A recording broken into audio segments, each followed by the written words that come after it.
Syederalun, ribuan rumah warga dan fasilitas publik rusak akibat banjir bandang menerjang wilayah Sumatera Aceh.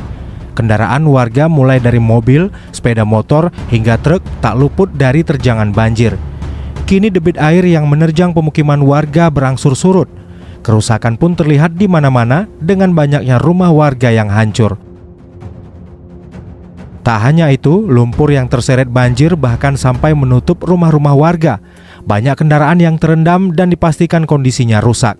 Tak hanya kendaraan roda 2 maupun roda 4, di media sosial truk-truk tangki seberat 15 ton pun juga ikut terseret banjir. Namun belum diketahui di mana lokasi truk-truk tangki tersebut terseret.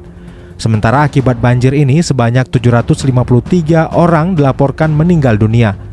Jumlah ini berdasarkan data yang disampaikan Badan Nasional Penanggulangan Bencana atau BNPB hingga Rabu 3 Desember 2025.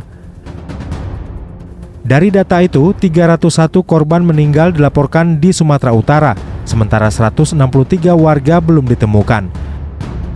Provinsi Aceh tercatat 218 korban meninggal serta 227 orang masih hilang.